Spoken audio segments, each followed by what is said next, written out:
Bonjour à tous. Bonjour, je m'appelle Delphine Molu. Je suis la cofondatrice et directrice générale de Femtech France. Femtech France, c'est un collectif dont le but est d'accélérer les innovations en santé des femmes en France.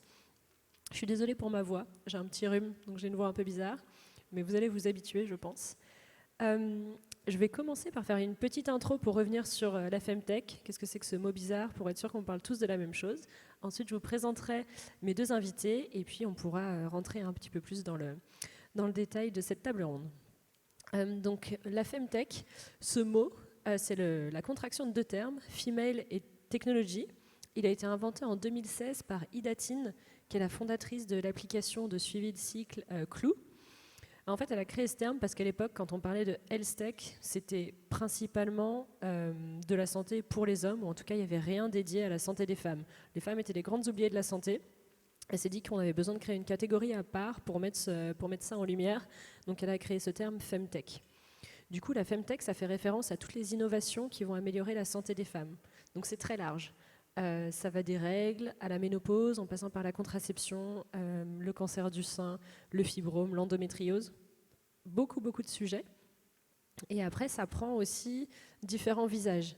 Des startups Femtech peuvent développer aussi bien une appli mobile que du hardware, qu'un logiciel, que du médicament. C'est aussi très varié. Donc c'est ça aussi qui est intéressant dans ce secteur. La Femtech, c'est un marché qui représente aujourd'hui 50 milliards de dollars et qui est estimé à dépasser les 100 milliards à l'horizon 2030. Donc ça se développe énormément. Après, on voit des différences aussi géographiques. C'est déjà très développé aux États-Unis. Ils ont un train d'avance, mais c'est aussi parce qu'ils ont un système de santé qui est différent du nôtre. Donc on a déjà des licornes Femtech américaines, on a des exits, on a des fonds d'investissement qui sont dédiés à la Femtech. En Europe, ça se développe bien aussi au Royaume-Uni. On a la Suisse, qui est aussi plutôt un bon élève. Ils ont un incubateur qui s'appelle Tech for Eva, qui marche aussi très bien. Et quid de la France ? En France, nous, on a répertorié l'année dernière plus de 80 startups Femtech. On a publié une première cartographie pour faire un petit peu un état des lieux. Donc on voit qu'il y a une bonne dynamique, que ça se développe. On a des acteurs comme Station F qui ont créé des programmes aussi dédiés à la Femtech. On voit des partenariats qui se nouent entre des startups et des plus gros acteurs comme des mutuelles, avec la MGN qui travaille avec une startup qui s'appelle Live sur l'endométriose. Donc des choses se développent. Il y a aussi des labos de recherche, des hôpitaux qui collaborent avec des startups Femtech. Donc ça avance.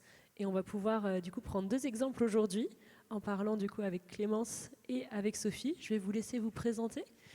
Clémence, est-ce que tu peux nous dire un petit peu qui tu es et ce que vous faites chez Sorella ? Bonjour à tous, donc Clémence Lejeune, je suis la cofondatrice et présidente de Sorella, donc on est 3 cofondateurs, Youssef, Jeanne et moi, et on a créé Sorella il y a maintenant plus d'1 an. Sorella, ce sont des espaces de santé dédiés aux femmes, des espaces de santé qui sont physiques, donc des cabinets médicaux au cœur des villes, et digitaux. On a une plateforme qui permet de préparer en amont ses consultations, suivre ensuite son parcours de soins, coordonner dans la plateforme, communiquer avec les professionnels de santé. On a ouvert notre premier espace en janvier dernier en région parisienne, en première couronne, à Issy-les-Moulineaux. Et on est en train de continuer notre développement avec un deuxième espace en fin d'année et une douzaine d'espaces prévus d'ici 2026. Merci. Sophie ? Donc, bonjour à tous, donc Sophie Braque de la Perrière, je suis CEO et cofondatrice de HealShape. Et HealShape, qu'est-ce qu'on fait ? On développe une bioprothèse pour la reconstruction mammaire qui est à la fois naturelle, régénérative et résorbable. En fait, c'est une matrice qui est poreuse, qui est faite de matière complètement naturelle, donc sa composition est naturelle. Elle est imprimée en 3D pour pouvoir être ensuite implantée chez la patiente par un chirurgien, en même temps que du lipofilling. Et cette prothèse, qui est naturelle, elle va agir comme un support de régénération pour les tissus de la patiente. Ça veut dire qu'une fois implantée, et que le chirurgien va faire un lipofilling, va transférer la graisse de la patiente, les cellules de la patiente vont pouvoir migrer dans cette bioprothèse, régénérer le tissu, et la bioprothèse, elle va se résorber. Donc en fait, c'est un implant transitoire et naturel pour que la femme retrouve son propre sein de façon naturelle, en quelques mois, grâce à cet implant. Voilà. Trop bien. On recrée des seins. C'est incroyable. Du coup, Donc aujourd'hui, on a un événement qui s'appelle Zero to One. Donc on va peut-être commencer par cette étape-là. Est-ce que vous pouvez chacune nous expliquer un petit peu comment vous en êtes arrivée là? Et Sophie, on peut peut-être commencer par toi. Alors, comment j'en suis arrivée là? En fait, Hillshape, ça a vu le jour avec... Il y a eu 2 facteurs déclenchants. Il y a eu mon envie d'entreprendre, très forte, et une rencontre. Alors, mon envie d'entreprendre, mon parcours, je suis diplômée d'HEC, et j'ai travaillé pendant 16 ans chez Sanofi, Sanofi Pasteur, beaucoup en business development, à gérer des projets complexes, des équipes pluridisciplinaires, avec un objectif et en alliant la stratégie et le côté très opérationnel. Et ça, voilà, j'adorais. J'ai aussi géré tout l'export des vaccins de Sanofi Pasteur. Plein de beaux projets, mais j'avais très envie d'entreprendre. Et donc, j'ai décidé de partir pour un projet qui n'était pas forcément dans la santé. Et une amie me parle d'un chercheur qui a une technologie et il cherche une CEO. Je rencontre, donc c'est la fameuse rencontre, je rencontre mes 5 cofondateurs et là, coup de cœur. Coup de cœur parce qu'on avait vraiment des compétences très complémentaires, coup de cœur parce qu'on avait tous une expérience importante et coup de cœur pour la techno puisqu'il y avait un brevet de bioimpression. Alors c'est quoi la bioimpression? La bioimpression, c'est l'impression 3D avec des cellules dans ce qu'on imprime, donc un hydrogel avec des cellules dedans, des cellules de patients, et donc, ils étaient capables de pouvoir reconstituer les différentes couches de la peau par impression 3D, par bioimpression. Donc, formidable. On a discuté ensemble. C'est vrai que j'avais beaucoup de questions, moi, au préalable, au démarrage, quand on s'est rencontrés. Et en fait, je me suis dit que la seule façon d'y répondre, c'était de travailler dessus. Voilà. Donc, on a topé ensemble à l'été 2019, on a travaillé dessus et on a créé l'entreprise en 2020. Et le gros sujet, c'était de voir que cette technologie, elle répondait à un gros enjeu qui était justement la reconstruction mammaire. À l'heure où on a 58 000 femmes en France qui, chaque année, sont diagnostiquées pour un cancer du sein. On en a 30 à 40% qui subissent une mastectomie, donc une ablation du sein, et seulement 30% qui choisissent la reconstruction mammaire aujourd'hui. 30%, pourquoi? Parce qu'elles ne sont pas satisfaites des solutions qui sont existantes. C'est soit des prothèses mammaires synthétiques avec des risques et des complications et des peurs associées, ou alors c'est des solutions plus naturelles, parce que chirurgicales, mais qui nécessitent d'aller plusieurs fois à l'hôpital, c'est complexe, c'est lourd, ça fait peur. Donc, alors, il y a peu de femmes, il n'y a qu'un tiers qui choisit la reconstruction mammaire. Et donc là, on s'est rendu compte qu'on avait vraiment une techno qui permettait de répondre à cet enjeu. Et donc c'est pour ça qu'on a développé Hillshape avec ce premier objectif-là. Voilà. Oui, parce que vous, c'est une seule intervention, c'est ça? Une seule intervention. Alors, l'objectif, c'est que la bioprothèse soit implantée avec du lipofilling. Aujourd'hui, on est au stade préclinique, donc que j'explique. Notre produit est un dispositif médical de classe 3. Il y a les médicaments, il y a les dispositifs médicaux. Nous, on a un dispositif médical parce qu'on a beaucoup travaillé sur notre prothèse et initialement, on mettait des cellules dedans. Maintenant, il n'y en a pas de cellules, donc on est passé dans la catégorie dispositifs médicaux, mais pour autant, on est le plus risqué des dispositifs médicaux, c'est classe 3. Et donc, un développement d'un tel produit, ça nécessite plusieurs étapes. Étapes de recherche, de développement avec les études précliniques, on dit, qui sont à la fois pas réglementaires et réglementaires. Et après, on arrive dans les études cliniques, donc c'est sur des patients, d'accord, pour aller jusqu'à l'enregistrement. Et nous, on est à les stades précliniques. Donc, tout ce qu'on avance aujourd'hui va évidemment être confirmé, affirmé par les études suivantes. L'objectif, ce serait qu'une intervention, mais c'est encore un peu tôt pour se prononcer. Voilà. Ok, merci beaucoup. Clémence, toi, est-ce que tu peux nous parler de ton parcours et de ce qui t'a amené à créer Sorella? Alors mon parcours, j'ai commencé par un parcours assez classique d'école de commerce et de premières années en conseil financier, pour finalement décider de partir à l'étranger dans une aventure entrepreneuriale avec Rocket Internet au bout de 3 ans d'expérience professionnelle. Et donc je suis partie en Asie du Sud-Est, à Kuala Lumpur, rejoindre une très très jeune start-up de Rocket Internet qui s'appelait Lazada, qui s'appelle toujours Lazada, qui fait du e-commerce en Asie du Sud-Est. Et quand je suis arrivée, on était le seul site de e-commerce dans toute l'Asie du Sud-Est. Donc, énorme changement de quotidien, hyper excitant. Et je suis restée 7 ans finalement dans cette aventure entrepreneuriale. Entre-temps, on a été racheté par le groupe Alibaba. Et donc, en fait, je suis restée 3 ans au sein du groupe Alibaba. Donc, j'ai acquis vraiment beaucoup de compétences digitales. J'ai beaucoup travaillé avec des équipes tech, des équipes product. Je me suis posé beaucoup de questions sur la valeur ajoutée du end user, etc. C'était vraiment la mentalité pendant ces 7 années. Et puis ensuite, je suis rentrée en France. Et là, je me suis dit que je voulais mettre toutes ces compétences au service de quelque chose qui m'anime. Et j'ai toujours été très animée depuis très longtemps par l'égalité homme-femme. C'est vraiment quelque chose. J'avais mis en place beaucoup d'initiatives dans les entreprises où j'étais, à l'école, etc., pour l'égalité homme-femme. Et en fait, en tirant le fil de l'égalité homme-femme, je suis arrivée d'une part sur l'éducation, et d'autre part sur la santé, l'accès à la santé, l'éducation dans la santé, qui a été vraiment quelque chose de très flagrant pour moi quand j'ai voulu chercher un petit peu quel secteur m'animait.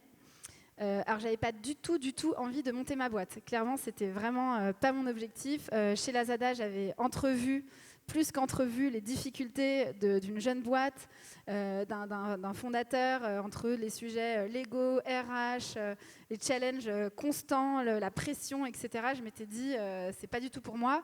Hyper contente d'avoir passé 7 ans dans cette boîte. Je vais travailler dans ce secteur, mais pas forcément en étant entrepreneur. Et puis, je suis allée faire un stage à l'hôpital public, dans une maternité, pendant 1 semaine, en me disant, bah voilà, moi, je ne connais pas très bien l'hôpital public, je ne connais pas très bien le système de santé français, ça fait 7 ans que je suis à l'étranger, regardons le truc de l'intérieur pour comprendre un petit peu comment ça se passe. Et là, j'en suis sortie vraiment révoltée, j'étais complètement révoltée. J'avais vu ces services, ces sages-femmes, tous ces soignants au service de l'humain, au service, cette volonté de soigner, d'être vraiment au service. C'est des journées pour eux qui sont épuisantes émotionnellement. C'est l'ascenseur constante toute la journée avec des cas super compliqués, des situations personnelles toujours très délicates, etc. Donc j'étais en consultation, j'étais en salle de naissance, j'ai assisté à pas mal d'accouchements, j'ai assisté à des suites de couches, donc après les accouchements, enfin, j'ai vu pas mal de choses différentes. Et en fait, je suis sortie de là complètement révoltée de voir que toutes les compétences qu'on a en entreprise et que moi j'avais acquises pendant 7 ans s'appliquaient très très peu, en tout cas étaient aujourd'hui très très peu appliquées dans le secteur de la santé et en particulier la santé de la femme. Et je me suis dit, c'est pas possible. En fait, si des profils comme les miens mettaient leurs compétences aux côtés de professionnels de santé, de médecins, de sages-femmes, de kinés, d'ostéopathes, etc., on va faire un truc de dingue. Donc voilà, donc ça, c'était un stage d'1 semaine qui a vraiment été le point en fait déclencheur de se dire, bah, en fait, il va peut-être falloir que je monte ma boîte finalement. Et donc voilà, j'ai décidé en rencontrant beaucoup de femmes, beaucoup de professionnels ensuite, et puis en rencontrant aussi mes cofondateurs, Jeanne et Youssef, de se lancer dans l'aventure et de créer Sorella, et toujours en étant vraiment dans le concret. Donc moi, j'avais pas envie de monter une boîte 100% digitale avec une application où j'avais pas un contact direct avec les femmes, où j'étais pas totalement sur le terrain, etc. Et donc le fait de créer Sorella et d'avoir des cabinets médicaux au cœur des villes, où on reçoit tous les jours des centaines de patientes finalement, d'avoir les professionnels à nos côtés dans l'équipe de Sorella, qui sont des professionnels qui partagent nos valeurs, qui travaillent, avec qui on travaille vraiment main dans la main. On a co-construit Sorella avec toute une équipe de professionnels. C'est hyper concret. Donc oui, on a beaucoup de digital chez Sorella, aussi bien dans les outils que les professionnels utilisent que dans les outils qu'on fait utiliser aux patientes pour être mieux accompagnées, être mieux suivies, être dans un parcours de soins. Donc le digital est partout. Et en même temps, on est vraiment dans la vraie vie, d'une consultation, de quelqu'un qui a un diagnostic, qui peut avoir un diagnostic chez nous, qui va venir avec son bébé qui vient de naître, qui va être une femme en ménopause qui a envie de reprendre le sport, qui va être une jeune femme qui vient d'avoir ses règles, etc. Donc on est vraiment, vraiment dans le concret. Et d'allier en fait ce concret et avec du digital au quotidien, c'est le rêve. J'adore, je trouve ça passionnant. Top, merci. Tu as parlé justement des challenges qui te faisaient un peu peur parce que tu les avais vus de l'intérieur, les challenges de monter sa boîte. Peut-être Sophie, est-ce que tu peux nous expliquer ou revenir sur certains challenges que vous avez rencontrés chez HealthShape ? Alors, challenge, oui. Entreprendre, c'est les challenges et c'est ça qui est génial, c'est de pouvoir justement... c'est des montagnes russes et de les franchir les uns après les autres, mais c'est super excitant. Donc, le premier challenge, c'est déjà d'avoir un produit. Donc, il y avait je vous ai expliqué donc, ce brevet de bioimpression où on imprime avec des cellules. Ça, c'est ça veut dire que si on veut faire un produit avec, c'est très complexe d'un point de vue réglementaire, extrêmement complexe. C'est très complexe d'un point de vue aussi sécurité, d'aller prendre des cellules de patientes. Toute la réalisation est très compliquée. Et du coup, on a beaucoup travaillé sur simplifier pour avoir un produit réaliste. Et donc, on a réussi à faire cette prothèse où on n'a plus que l'hydrogel, donc fait de matière naturelle, qu'on imprime. Et donc, cet hydrogel, il n'y a pas de cellules. Et c'est qu'une fois implanté, comme je vous l'expliquais, le chirurgien va transférer de la graisse, faire du lipofilling. C'est dans le corps de la patiente que tout va se faire. C'est ça qui est génial. Donc, la magie du truc, c'est que le corps de la patiente va agir comme un bioréacteur pour que toute la mécanique d'avoir l'hydrogel plus les cellules et que ça puisse recréer et régénérer du tissu, ça se fait au sein du corps de la patiente. Et donc ça, c'était un gros enjeu de travailler pour simplifier un maximum. Et du coup, aujourd'hui, c'est un dispositif médical de classe 3 et ce n'est pas un médicament très complexe à développer. Ça reste complexe, mais moins complexe. Donc ça, c'était un premier enjeu. Après, il y a le deuxième enjeu de pouvoir bien structurer tout ce qui est propriété intellectuelle. Les enjeux de la santé et de la health tech, comme on peut le dire, il y a beaucoup d'enjeux réglementaires et propriété intellectuelle. Donc les brevets, toutes les licences, bien s'assurer de structurer tous ces aspects-là. Donc ça, c'est un gros travail. Et le gros enjeu également, c'est évidemment l'équipe, ça c'est le plus important, et le financement derrière pour pouvoir financer cette équipe. Donc on a beaucoup travaillé initialement pour avoir des bourses. Donc on a eu un financement de la SAT de Lyon-Saint-Étienne qui s'appelle Pulsalis, qui nous a beaucoup aidés. On a eu la BPI, la Banque publique d'investissement, où on a eu des bourses French Tech Emergence, on a été lauréat d'un concours iLab, on a été lauréat aussi d'un autre concours du Cancéropole de Lyon. Donc vous voyez, on a été chercher à droite à gauche tout ce qu'on pouvait pour pouvoir donner vie à ce projet, parce qu'un projet pareil, c'est un budget de plusieurs millions d'euros. Et donc, pour pouvoir avoir les preuves de concept, il faut dès le début débourser. Et les revenus sont évidemment dans un horizon assez lointain. Donc c'est vrai que c'est une vraie gageure de pouvoir financer un tel projet. Et donc on a eu beaucoup de financements, de bourses, de prêts, qui nous ont permis justement de monter toute cette équipe et de pouvoir avancer dans nos preuves de concept pour pouvoir convaincre de plus en plus de monde. Et le gros enjeu a été de faire une levée de fonds ensuite. C'est-à-dire que c'est très bien d'avoir des subventions, mais à un moment donné, il faut quand même passer à une étape supérieure. Donc on a fait une levée de fonds conséquente l'année dernière de 6 millions d'euros pour nous permettre de réaliser cette phase préclinique, comme je l'expliquais. Donc préclinique, c'est toutes les étapes avant de passer chez des patientes. Donc c'est tous les tests qu'on peut faire initialement. Et de pouvoir aussi financer les premières étapes cliniques, donc sur les patientes. Donc ça a été le gros enjeu de l'année dernière. Ok, donc du coup, oui, passer de l'idée au produit, constituer l'équipe et le financement. Clémence, est-ce que c'était les mêmes enjeux ou vous avez eu d'autres défis ? C'est vrai que là, si je devais citer deux enjeux des dernières années pour que Sorella naisse et qu'on ouvre ce premier lieu déjà, qui est vraiment la toute première pierre de l'édifice de Sorella en janvier dernier, je dirais qu'une des choses, en tout cas pour moi en tant qu'entrepreneur, qui a été un petit peu le revers de la médaille de ce que je vous expliquais juste avant, d'être vraiment révoltée, c'est la patience. C'était très dur pour moi d'être patiente parce qu'une fois que j'avais rencontré des dizaines et des dizaines de femmes qui m'ont expliqué leur parcours de soins, leur souffrance, la fragmentation de leur suivi, certaines en errance médicale depuis des années, toute la complexité en fait d'être bien accompagnée et donc d'être tellement convaincue de vouloir changer les choses pour les aider. Et de l'autre côté, un autre groupe de bénéficiaires qui sont les professionnels de santé, qui était un groupe de bénéficiaires un groupe que je ne connaissais que très mal, que en tant que patiente. Et donc j'ai passé pas mal de temps, beaucoup de temps à les rencontrer et de comprendre en fait aussi leur souffrance. On en entend aujourd'hui beaucoup parler dans les médias et heureusement. Et donc d'être aussi révoltée finalement pour ce groupe-là et de vouloir vraiment changer les choses. Mais voilà, on doit y aller petit à petit. Il faut trouver son business model, il faut trouver sa place dans le paysage. il faut construire son équipe, il faut trouver des financements, etc.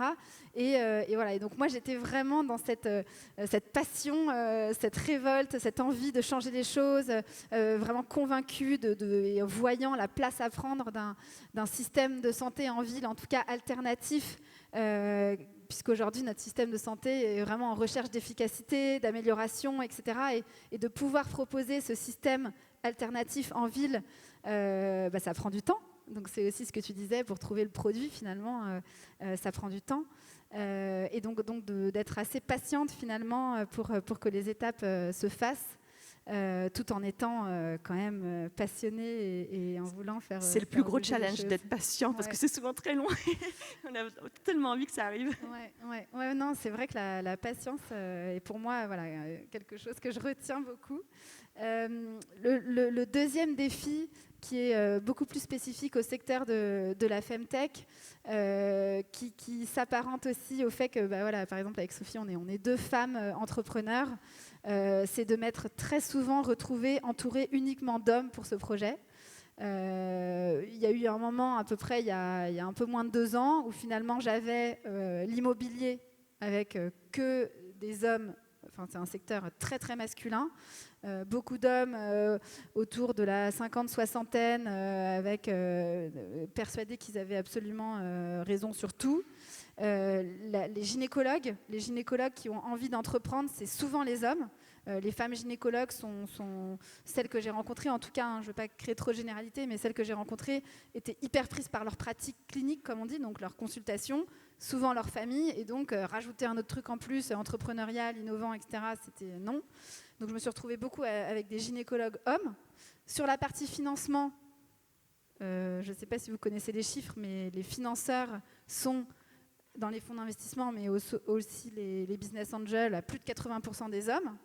Et donc en fait, il y a un moment, je me suis dit, ok, là l'idée, c'est de faire un système de santé en ville dédié à la femme, avec immobilier des hommes, médecine des hommes, financement des hommes, ça va être sympa. Donc j'ai eu un petit moment un peu dur. Et puis c'est vrai que je disais à tout le monde qu'il fallait genrer la santé. Genrer la santé, c'est pas évident.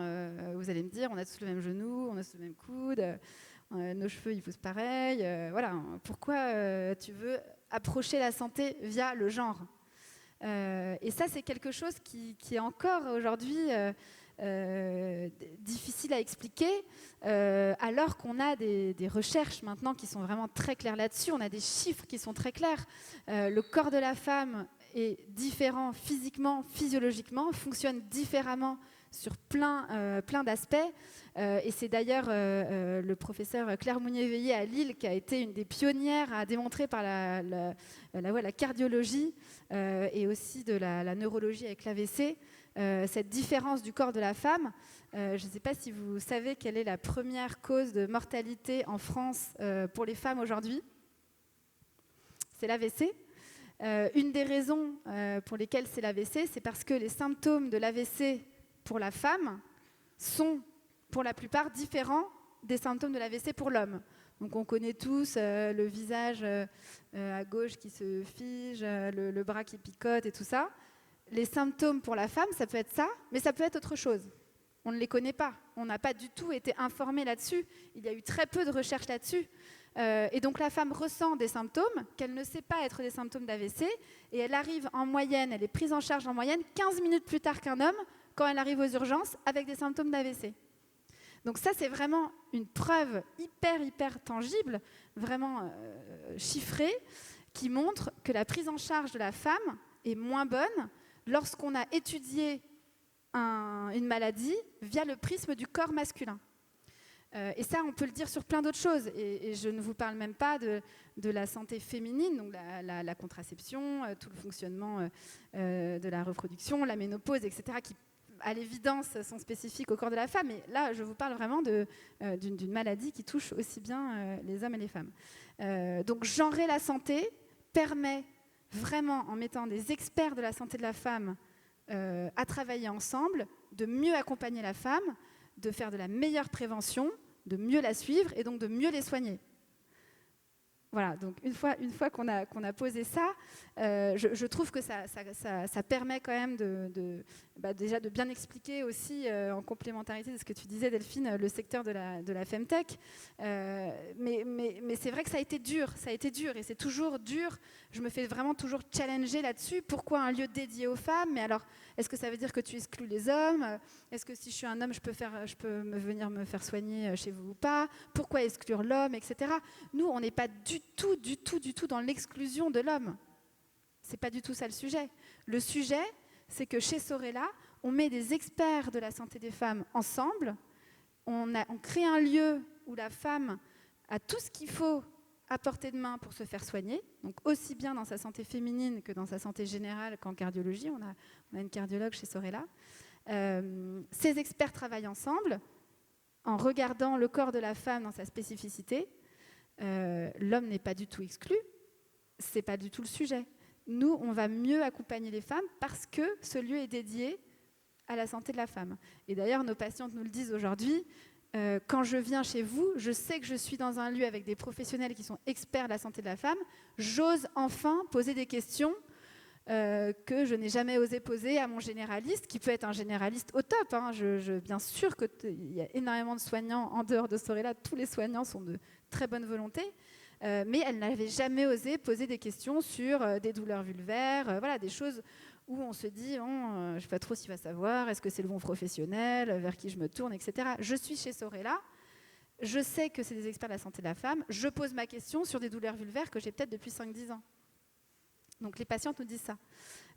Et donc ça c'est un challenge au quotidien encore aujourd'hui. On est encore petit, on a encore du temps devant nous, mais voilà, c'est vrai que se dire genrer la santé, pourquoi, comment, à quoi ça sert, c'est pas encore une évidence en France en tout cas. Ouais, il y a encore tout un travail d'éducation à faire derrière et de formation, parce qu'il faut aussi former les professionnels de santé qui ne sont pas toujours au fait, parce que ce n'était pas dans leur curriculum. Il y a plein de choses, plein de maladies gynéco qui n'ont pas spécialement étudiées. C'est pas de leur faute, c'est comme ça. Donc il y a beaucoup de choses à changer, effectivement, à améliorer. Sophie, si on parle plutôt d'aujourd'hui, où est-ce que vous en êtes avec HealShape et quelles sont un peu les prochaines étapes? Alors, ce qui est drôle, c'est que la vie, elle est faite comme ça, c'est qu'à chaque fois, on a des buts, on se dit oh, « c'est impossible, on ne va jamais y arriver, comment ça va se passer ?» Donc, c'était le cas avec notre levée de fonds l'année dernière, c'est de pouvoir réussir à lever ces fonds pour nous donner les moyens de notre ambition. Hein. Ambition importante quand même, parce que je répète qu'on développe un produit qui prend des années à développer, qui coûte des millions, avec une ambition internationale, donc c'est vraiment complexe. On a fait notre levée de fonds, et comme toujours, c'était qu'un nouveau départ, puisque qui dit levée de fonds dit nouvelle étape qui s'ouvre à nous. Et donc, le gros enjeu, nous, c'était de pouvoir mettre en place toute la gouvernance associée à une levée de fonds. Ça veut dire on met en place un comité stratégique parce qu'on a eu des investisseurs qui sont venus chez nous. Donc, besoin de pouvoir mettre en place un comité régulièrement, besoin de mettre en place du reporting, besoin de pouvoir, pour répondre à notre feuille de route, qui était conséquente et ambitieuse, de faire tous les recrutements nécessaires. Donc là, on est aujourd'hui 9, on était 4 il y a un an, on est 9 aujourd'hui, on sera peut-être 12 bientôt. Donc c'est vrai qu'il faut suivre le rythme, et l'équipe, c'est quand même le point principal. Donc on a passé beaucoup de temps aussi à bien travailler cette équipe-là. Qui elle est, cette équipe, qui en fait partie, c'est quoi les valeurs, c'est quoi la mission. Aujourd'hui, on est 3 dans le comité de direction. En fait, on était 6 cofondateurs à l'origine, mixtes, 3 hommes, 3 femmes. Et aujourd'hui, on est 3 cofondatrices dans le comité de direction de HealShape. Donc, ça a été aussi un choix et un mûrissement, j'ai envie de dire une maturation, pour pouvoir bien organiser tout ça. Et donc, voilà. Et donc, également, pour pouvoir faire toutes ces études qu'on est en train de faire, donc de préclinique pour aller jusqu'à la clinique, il a fallu aussi qu'on s'entoure. On avait très envie de s'entourer de patientes, de chirurgiens, chirurgiennes et d'experts. Et c'est ce qu'on a fait. On a mis en place un comité de patientes. Ça nous paraissait vraiment clé. On est très contents de ça. Et ce comité médical et scientifique, parce que c'est important de toujours bien à l'écoute des besoins de chacun et de s'assurer qu'on répond bien aux besoins, surtout des patientes, mais aussi des soignants qui sont autour d'elles. Et j'ai chirurgien, c'est plus large que ça, c'est les soignants, parce qu'il y a beaucoup de personnes qui sont autour de ces patientes. Donc, mettre tout ça en place. Et donc, là, aujourd'hui, notre objectif, c'est vraiment de pouvoir démarrer la clinique dans 2 ans. Donc voilà, on est vraiment à fond parce qu'on a beaucoup de témoignages de patientes qui nous écrivent, qui sont en attente, qui voudraient pouvoir tester le produit. Donc on leur dit, peut-être que vous pourrez rentrer dans les études cliniques, mais voilà, donc l'impatience, je rebondis Clémence, l'impatience et en même temps, c'est pas le droit à l'erreur et on fait tout bien et rigoureusement. Et, voilà, donc des gros enjeux réglementaires, qualité qu'on mène de front. Donc voilà les objectifs. Ok, merci. Et toi Clémence, donc tu nous disais qu'en janvier, vous avez ouvert le premier espace Sorella et qu'il y avait l'ambition d'en ouvrir un autre d'ici à la fin de l'année. Est-ce que tu peux nous en dire plus sur les prochaines étapes ? Oui, donc on a ouvert effectivement il y a 4 mois maintenant.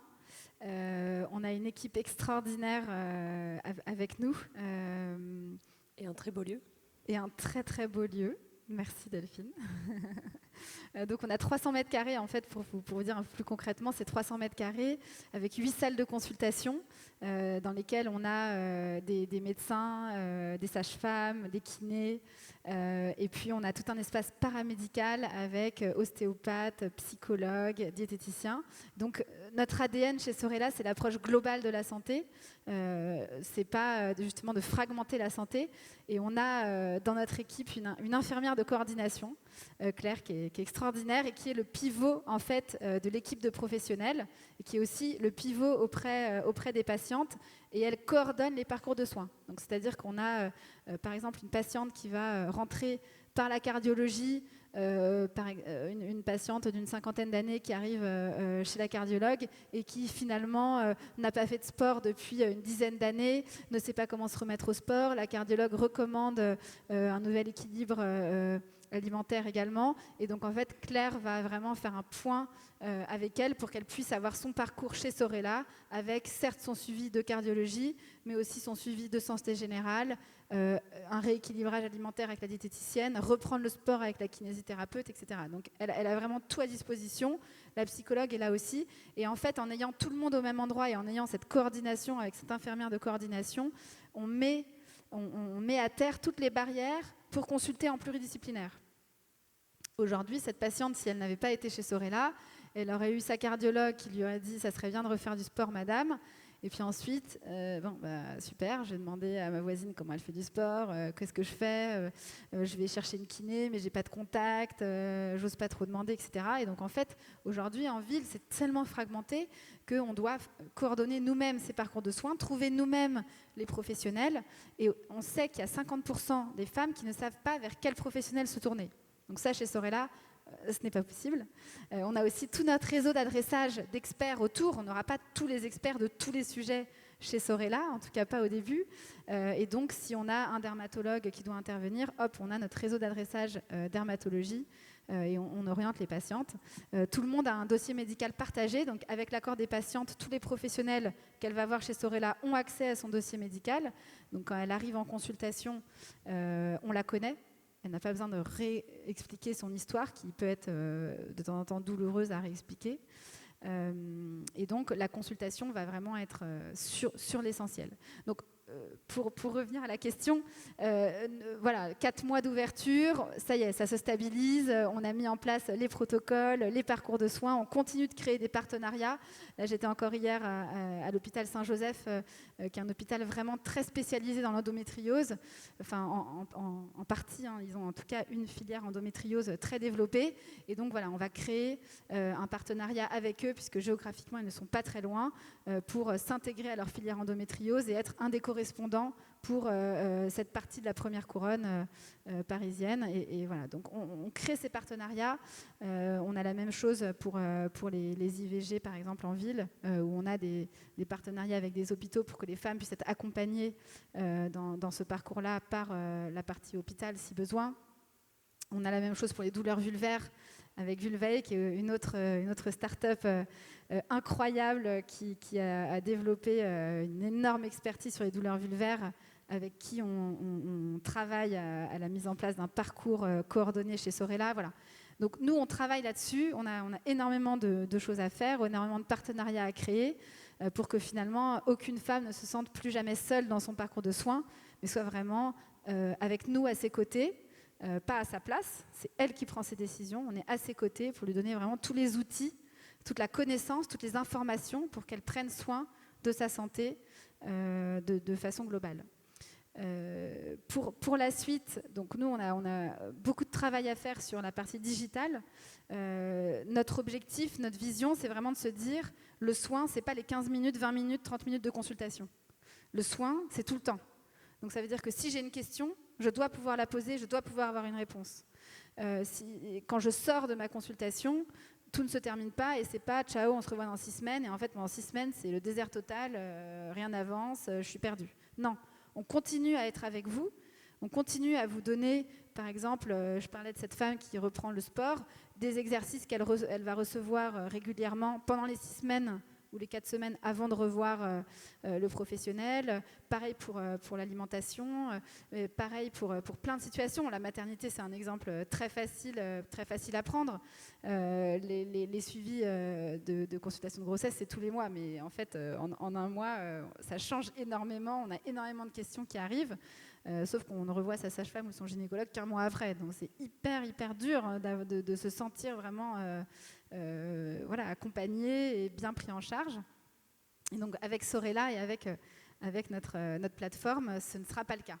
Ce ne sera plus le cas et donc on sort de chez Sorella et on continue à être en contact avec les professionnels, à avoir des informations, à pouvoir poser ses questions, etc. Donc ça, c'est beaucoup de travail. Beaucoup de groupes de discussion avec les patientes pour comprendre les besoins, avec les professionnels évidemment qui sont finalement le nerf de la guerre. Hein. Et peut-être un dernier point sur les enjeux à venir, c'est vraiment de créer ce lieu pour les professionnels de santé où ils sont épanouis. On le sait, pénurie de professionnels, burn-out, épuisement, ils sont totalement débordés. Une étude montre que les médecins généralistes passent en moyenne 5 heures par semaine à faire de l'administratif. 5 heures, c'est plus d'une demi-journée de consultation.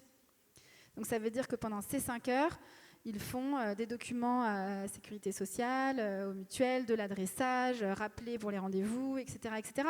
Il y a déjà des outils super qui existent pour les aider, mais ça ne suffit pas. Et donc nous, chez Sorella, on est clé en main. Donc les professionnels viennent chez nous, ils sont dans l'équipe Sorella et ils n'ont aucun administratif à faire.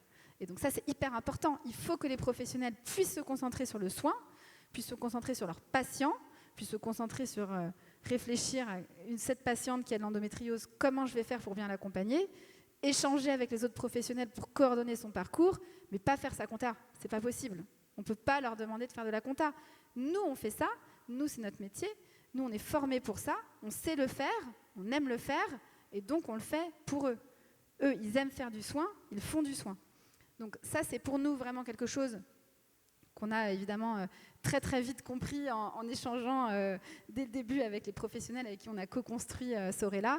Voilà, et donc ça prend forme petit à petit, ce clé en main et faire en sorte qu'on soit au service des professionnels, bien sûr au service des patientes, mais au service des professionnels pour qu'ils puissent avoir un lieu hyper épanouissant, qu'ils soient heureux, hein. Heureux dans leur travail, heureux d'être médecin, heureux d'être sage-femme, heureux d'être kiné, et donc que leurs patientes soient heureuses. Merci, très clair. Sophie, j'aimerais qu'on prenne un tout petit peu de recul par rapport au Femtech pour parler un petit peu de la Health Tech et de ta vision un peu de ce secteur. Quels sont les défis que tu vois en ce moment ?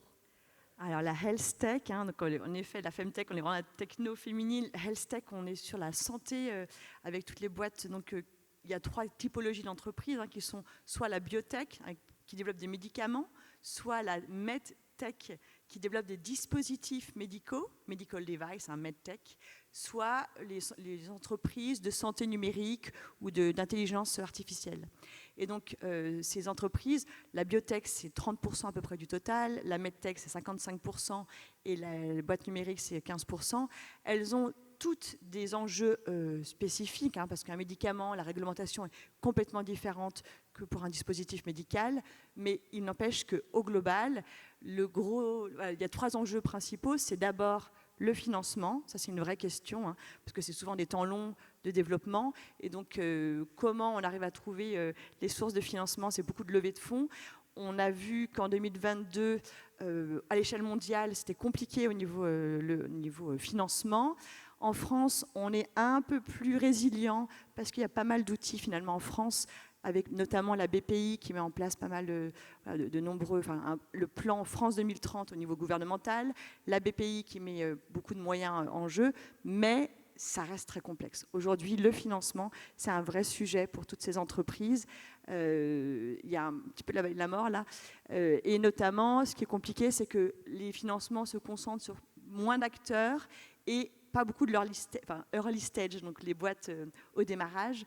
Donc c'est vrai que il faut retrousser les manches et c'est complexe. Mais bon, ça existe. Il y a des outils quand même qui peuvent être mis en place. Et notamment, je vous dis, il y a un plan en France assez ambitieux qui s'appelle le plan France 2030, avec 7,5 milliards d'euros qui sont déployés pour la santé. Et le deuxième enjeu, c'est réglementaire, évidemment. Réglementaire, c'est très complexe, notamment par rapport aux dispositifs médicaux. Il y a eu un nouveau règlement mis en place en 2021, avec application en 2024. On s'est rendu compte que c'était beaucoup de choses à mettre en place en même temps. Donc, du coup, ils ont reporté cette application. Mais c'est un enjeu parce que c'est à l'échelle européenne. Et quand on se compare aux États-Unis, il y a beaucoup d'entreprises qui sont tentées d'aller aux États-Unis. Donc, on a envie que ça soit en France et en Europe. Et le troisième enjeu, il est de point de vue business model, c'est-à-dire comment on s'assure qu'on va pouvoir trouver les moyens de vendre. Donc nous, par exemple, chez HealShape, notre enjeu, c'est de pouvoir enregistrer notre produit, mais clairement d'être remboursé. Voilà. On est un produit après cancer du sein, reconstruction mammaire, donc on va être remboursé. Mais ce n'est pas du tout la même stratégie que l'enregistrement. Il faut vraiment réfléchir dès maintenant à comment on fait. Donc ça, c'est complexe, c'est long, c'est encore plus coûteux, mais c'est une vraie question qu'il faut se poser dès le démarrage. Donc voilà les gros enjeux de la health tech. Merci. Et Clémence, peut-être sur la partie Femtech, on a aussi les mêmes enjeux, donc le financement, le modèle économique, comment trouver son business model en santé des femmes en France. Vous, est-ce que c'est des challenges que vous avez eus côté Sorella aussi ? Alors sur la partie financement, pour le modèle de Sorella, ça n'a pas été un enjeu particulier, même si c'est toujours, il faut toujours aller convaincre évidemment des investisseurs de nous faire confiance dans notre business model. Moi, la chance que j'ai, c'est que c'est beaucoup plus concret, plus rapidement, et que finalement, même si c'est de la santé de la femme, et que j'avais beaucoup d'hommes en face de moi, qu'on avait beaucoup d'hommes en face de nous, qu'on allait chercher des financements, ça parle bien. La fragmentation des soins, c'est quelque chose que chaque personne comprend et ressent. Donc je parlais de l'enjeu, de la difficulté de cette approche du genre de la santé, dans la santé, mais voilà. Voilà, les enjeux, j'en ai parlé avant. Je pense que dans le secteur de la Femtech, c'est vrai que le fait d'avoir ce collectif Femtech France qui nous rassemble aussi, qui nous permet de mettre les messages, d'avoir les mêmes messages, d'aller dans la même direction, de faire comprendre que c'est un marché énorme, et pas une niche, parce qu'on parle de la santé de la femme, hein, quand même on l'entend, on l'a beaucoup entendu. Ça nous aide vraiment. Ça nous aide vraiment pour aller voir aussi l'ARS, prioriser les pilotes pour la santé de la femme, mettre en avant les professionnels de santé qui se positionnent vraiment pour mieux accompagner les femmes. C'est vraiment, on va pouvoir être une voix pour faire bouger les choses. Ça nous rend beaucoup service. Trop bien, merci. Il nous reste 1 minute. Je voudrais vous demander à chacune si vous avez une start-up à me partager, une start-up qui vous fait rêver en santé des femmes. Alors moi, il y en a une qui m'amuse parce que j'aime bien ce renversement de valeur. C'est Kiffe ton cycle. Je trouve ça génial de réussir à honorer des choses qu'avant on cachait. Voilà. Qu'est-ce que c'est Kiffe ton cycle ? Kiffe ton cycle, c'est justement de pouvoir honorer son cycle féminin et donc de pouvoir vivre avec, de pouvoir... il y a des ateliers pour pouvoir justement apprendre à l'honorer, à vivre avec ça. Je n'ai pas été creuser encore beaucoup le sujet, mais je trouve ça assez drôle et assez enthousiasmant de voir qu'en fait, on est en train de reverser des valeurs et voilà, c'est chouette. Ok, donc Kiffe ton cycle pour Sophie. Clémence ? Moi, il y a une start-up qui est française que j'admire beaucoup, qui s'appelle Moonly. Moonly, je l'admire beaucoup parce que c'est une une application qui accompagne les femmes qui veulent mettre en place la symptothermie, les femmes et les couples d'ailleurs qui veulent mettre en place la symptothermie. Je ne sais pas si vous savez ce que c'est que la symptothermie, mais c'est Je pense que tu peux expliquer. c'est un moyen de contraception, on peut le dire, c'est un moyen de contraception qui permet d'identifier les moments fertiles de fertilité du cycle de la femme grâce à la température, la glaire cervicale et la consistance du col de l'utérus. Et donc ça permet au couple d'utiliser d'utiliser un moyen, j'aime pas qu'on dise moyen naturel de contraception. Je trouve que ça met toujours le truc un peu dans quelque chose de perché, pas du tout scientifique, alors que ça l'est. La symptothermie a vraiment des papiers de recherche extrêmement sérieux qui montrent à quel point ça permet d'identifier le moment de fertilité du cycle. Et donc, pendant ces moments de fertilité, on choisit soit de ne pas avoir de rapport, soit de se protéger pendant les rapports. Et donc, les autres moments, on peut avoir des rapports sans avoir d'enfants. Voilà. Et donc je trouve en fait qu'ils ont été vraiment pionniers, ils ont un discours très scientifique aussi, ce qui est important à avoir. Ils mettent vraiment en avant les papiers de recherche sur la symptothermie. Les fondateurs sont hyper sympas, hyper motivés, hyper engagés. Et l'app est super bien faite. Donc si vous voulez jeter un œil, vous pouvez télécharger Mouldy App. Merci. Merci à toutes les deux, Sophie, Clémence. Merci à tous de nous avoir écoutés. Si vous voulez parler innovation en santé des femmes, n'hésitez pas. On reste disponible après cette table ronde. Voilà, merci.